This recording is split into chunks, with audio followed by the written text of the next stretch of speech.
everyone. Yes, I do mean you. It's me, Silver Daddy. Are you ready for another exciting adventure, aka trip or Trippin' with me? We're about to discover and share some amazing life stories. If I take a few sudden tangent turns along the way, don't worry, because I'll find our way back. Come on, climb aboard and buckle up, because we are ready to start another great episode of Trippin' with Silver Daddy.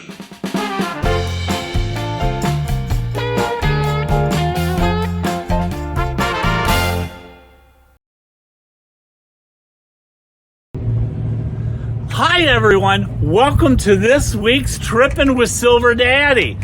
You won't believe what I stumbled into.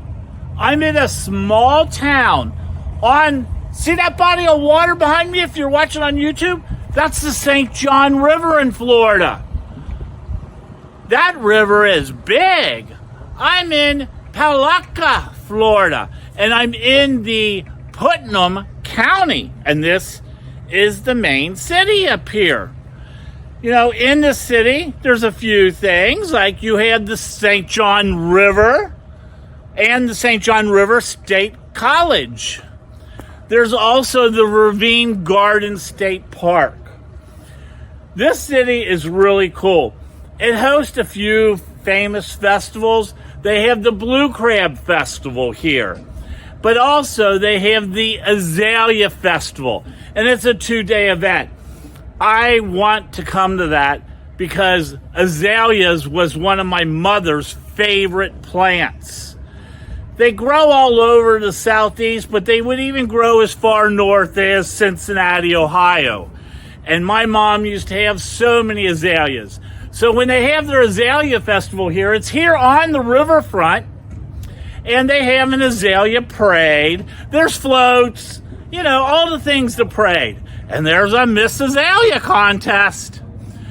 They also have arts and crafts on Lemon Street. And Lemon Street's a historical street here in town. There's a car show. You know, it's a big festival. So you need to look up and see when it is. And originally, when it started back in like 1938, it was called JC's Day, because the JCs were the sponsor of it. We're not in a huge city. Population in 2020, it was only about 10,500 people. But it's a very old city historically. So some of the first settlers that they had here were Native Americans. Tamukin tribes, there was 2 tribes that were settled on both sides of the river, and they had 2 different chiefs. They were very chilled Native Americans. They did their fishing. I mean, you got all this water. You know, you can catch alligators. They'd catch bass, mullet, bluegill, catfish. But they also did some hunting. Hunting was real good in the area. You got all this fresh water. There was deer, bear, boar, turkey, pheasants. So they also farmed. They grew corn and beans and squash. They had a little bit of everything. I don't think these Native Americans were going hungry anytime soon. Let me tell you, they were very well established. Then the Spanish came. And with the Spanish, they brought disease. So the Native Americans, if you know your history in the U.S., a lot of times it was diseases that were brought from Europe that weren't in this country. And when that takes hold, it can wipe out the whole community. Just look at what happened with COVID a couple years ago. Millions and millions of people were dying from a new disease that we weren't used to. And that's what exactly happened. And the few of them that even lived past this, they escaped with the Spanish to Cuba. So their tribes actually went extinct in the mid-18th century. After that happened, the Creek Indians started migrating from the north into Florida, because the north was all getting populated with people from England and from Europe. They were looking for a place that wasn't so crowded, and they didn't want to deal with these people. So they moved into the Florida area. The Creek Indians actually mixed with a lot of small local Indian Native Americans in the area. And when they did that, they actually formed the Seminole tribe. So from the Creek and a mixture of a bunch of different Native American tribes, they all became one as the Seminole tribe of Florida. Trust me, you live in South Florida, you know about the Seminole tribe. They own all the casinos down in Miami and Fort Lauderdale area. So, and they made this their home. I don't know where on the St. John they made it the home, but they made it the home because there was a narrow part and an easy crossing of the river. Hell, if you're watching on YouTube and you look at this river, it looks like it's an ocean.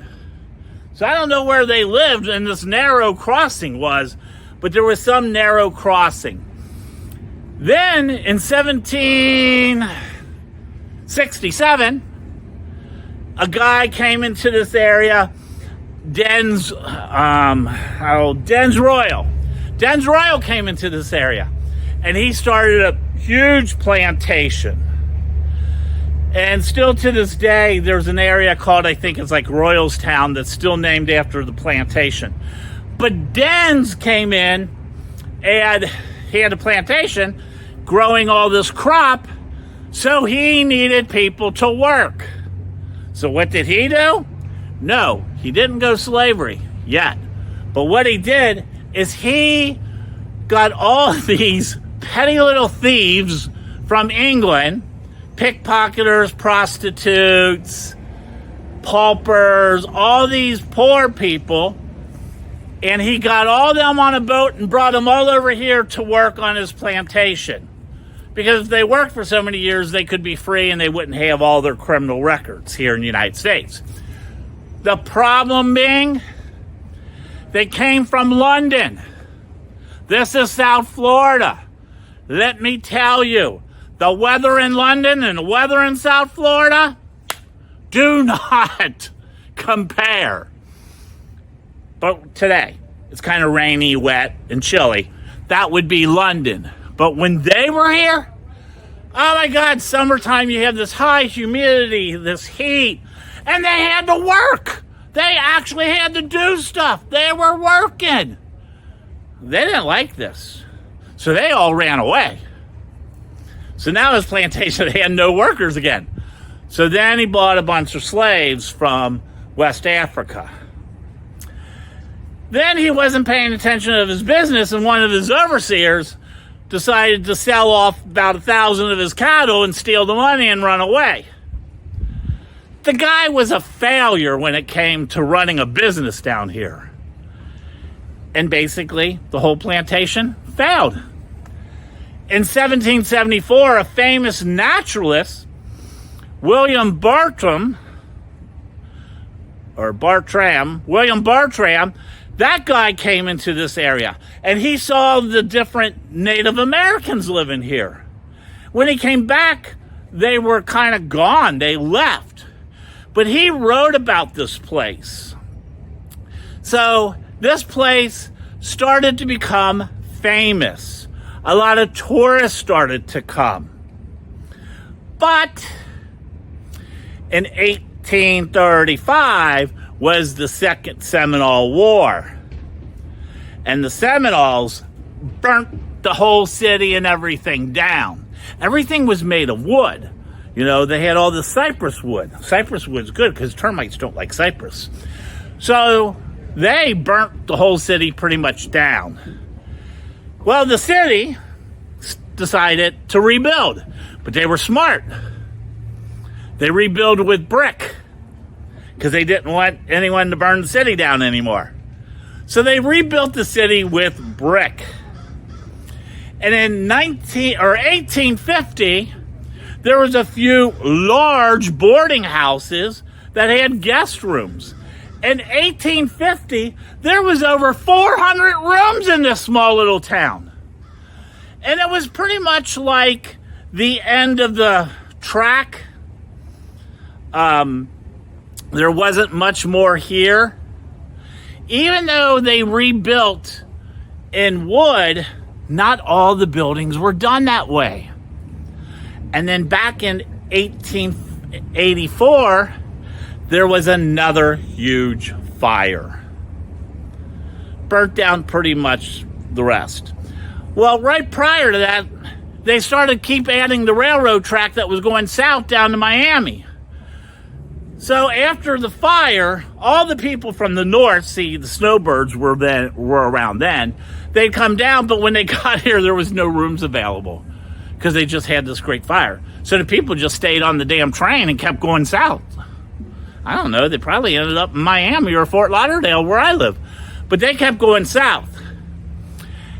Once they kept going south, they found places down there, and then the whole migration of tourism moved further south into Broward and Dade County, Miami-Dade County.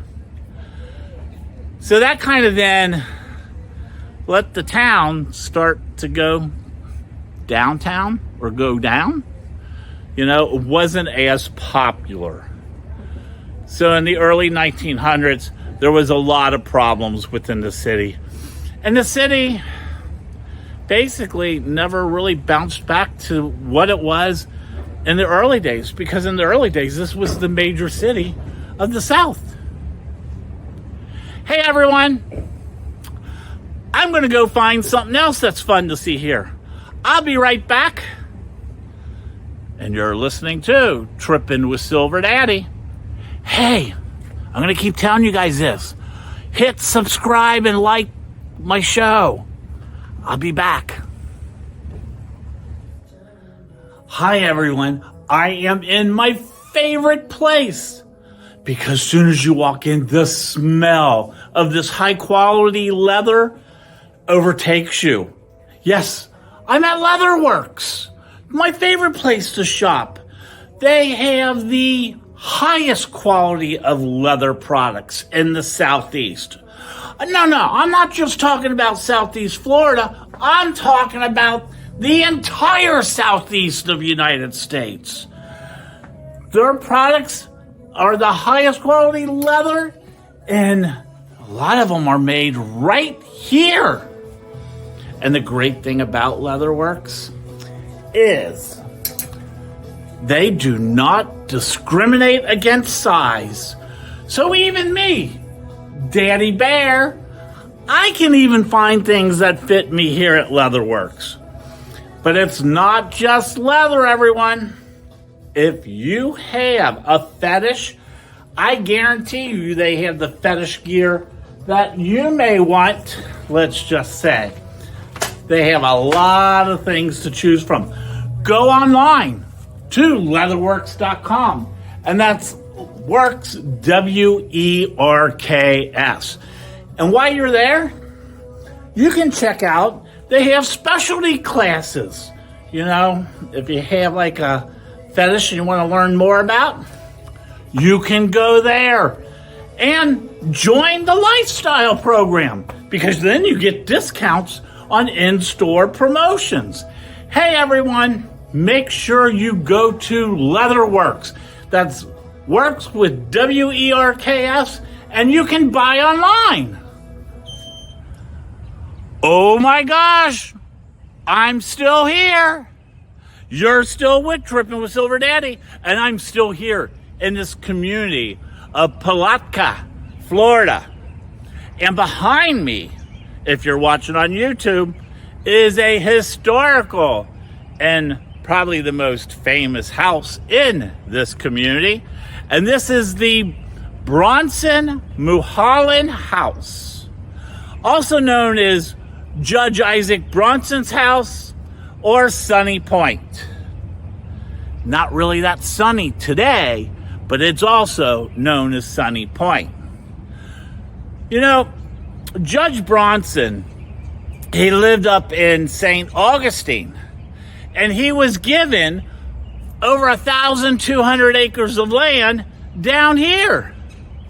So he came down here, scouted all this land that was being given to him, and he found 10 acres on the St. Johns River that he fell in love with. And this 10 acres became his home, and he called it Sunny Point. So he was up in St. Augustine, and in about 1853, he started to move his family down here. This house was built in 1854. Now, this house is built out of cypress wood, and that cypress wood was harvested upriver, and it was actually brought down here and cut here. Now, where it was cut is also kind of interesting, because it was cut at the city, in the city sawmill, and the company was Palatka Sawmill. That just happened to be partly owned by the judge. So I guess he got a really good deal on getting his wood cut to build this big house. If you're watching me on YouTube, you can see the house on the video. So this house was built, like I said, back in 1854. But in 1972, the house was actually registered and listed on the National Register of Historical Places. There's a little renovation going on right now at the property, but it is a beautiful example of southern plantations. Now, the judge really didn't do any kind of plantation work. He was a smart guy because he was a judge. So he was given all this land. He ended up selling a lot of the land off, and he just kept his 10 acres on the St. Johns River. Well, when I say the guy was smart, I'm not kidding, because this man also was the man who wrote the founding city charter, and he's the one who actually went to the state of Florida to petition, and he sponsored this charter to get this city actually deemed as a city in Florida. Not only that, he got it to be the main city of this county, Punta County. So this was very important for this area in the development of the area.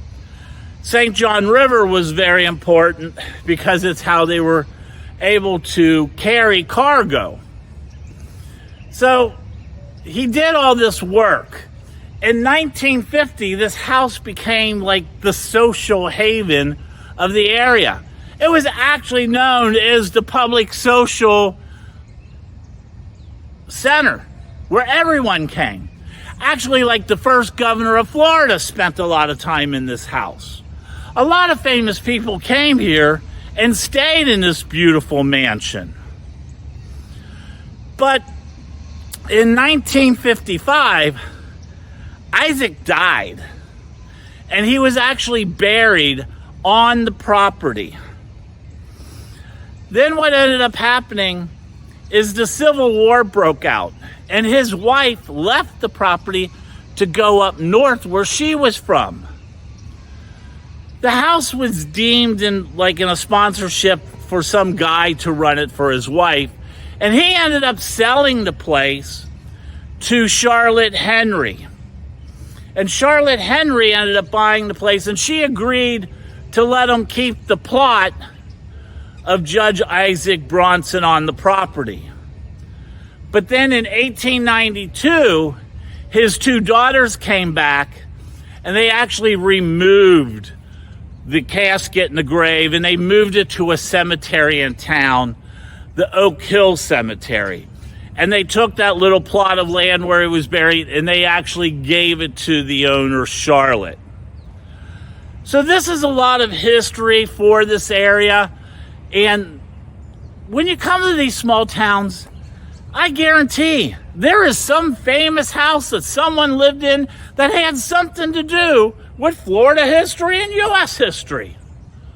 I love visiting these places because before I got to the city, do you think Silver Daddy had any clue what Bronson Mulhouse was? Hell no. That's why I do this. And I hope you like it. And if you do like it, look below. There's a thing called a like button. Press it. It doesn't cost you anything. Also, press the subscribe button. Subscribe to Trippin' with Silver Daddy. It's free. And it helps me.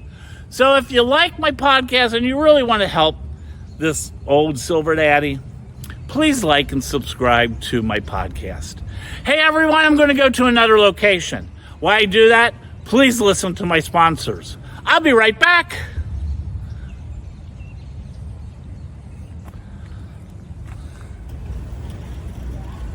Stop! Just like the sign says. I just thought of something.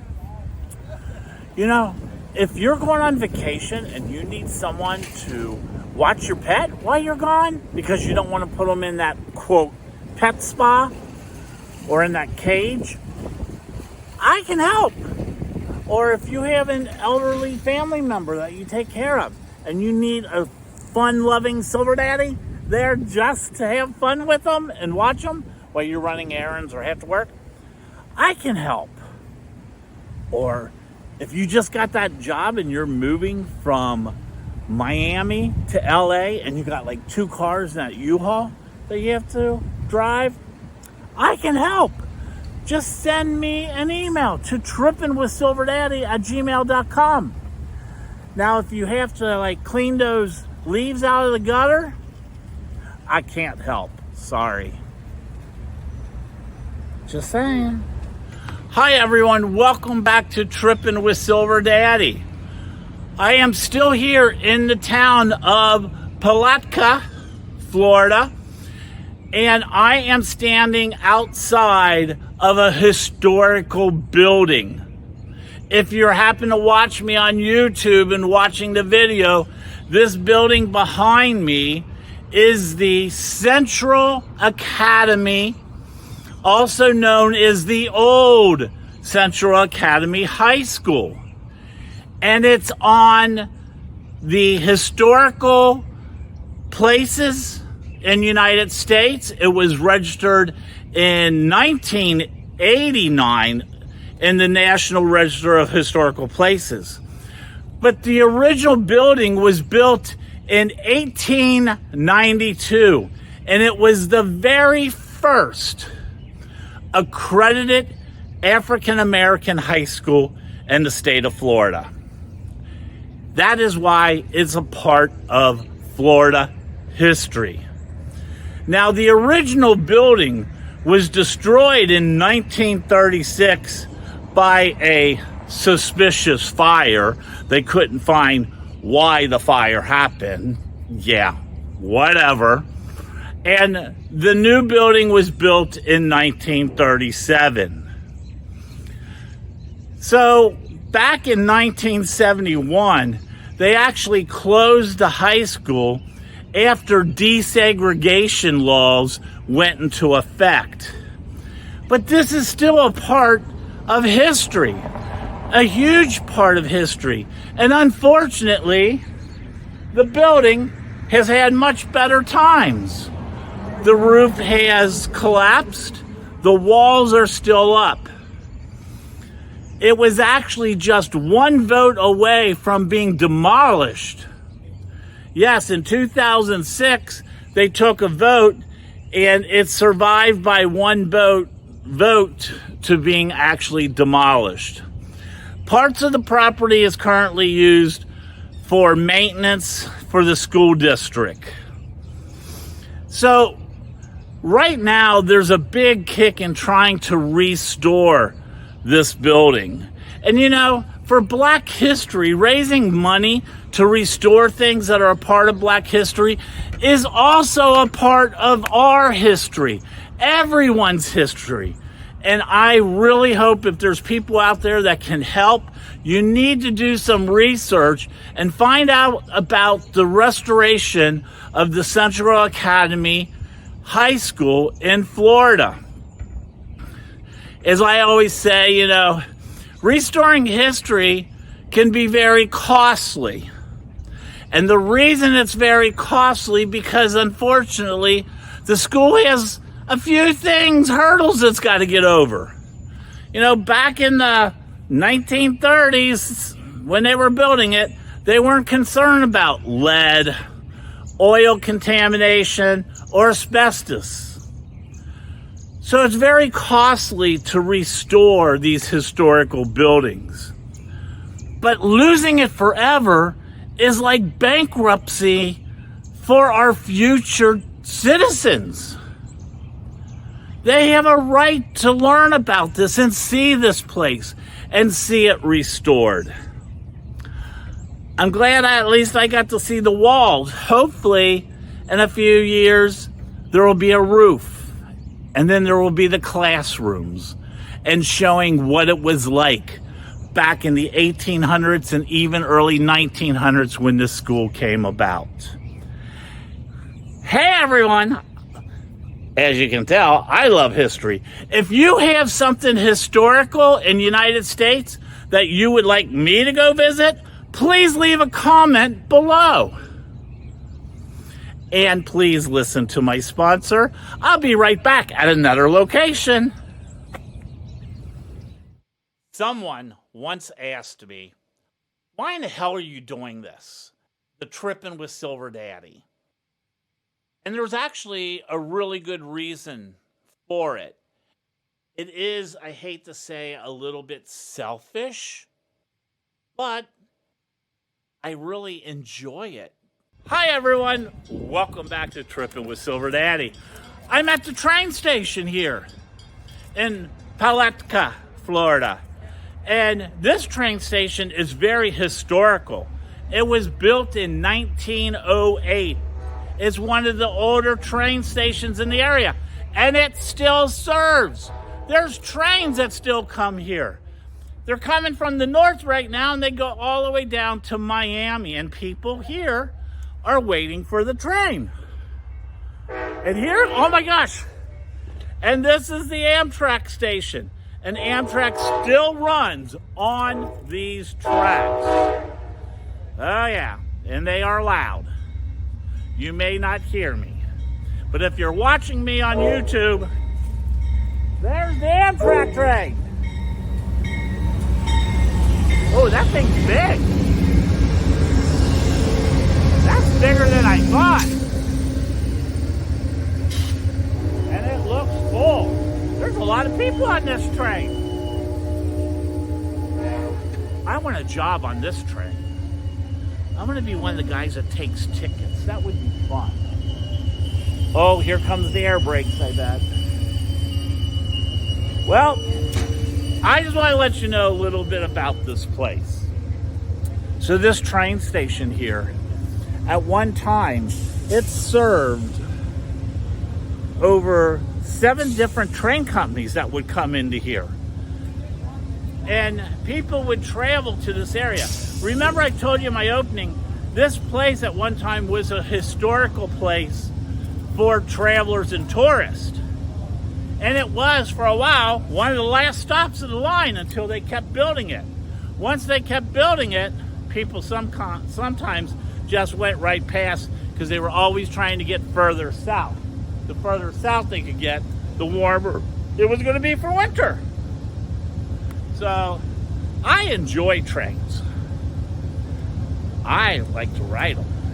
Remember when I was in Cincinnati, I talked about Union Terminal being the last mega train center with like 94 miles of track behind it, and it's the largest half dome in the Western Hemisphere.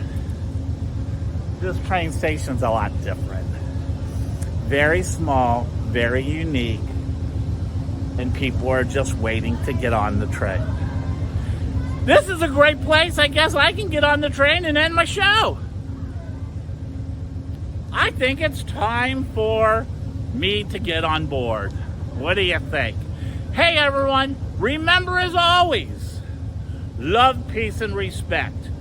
And also, press that like button below and subscribe to my show on YouTube. You have a great day. Bye.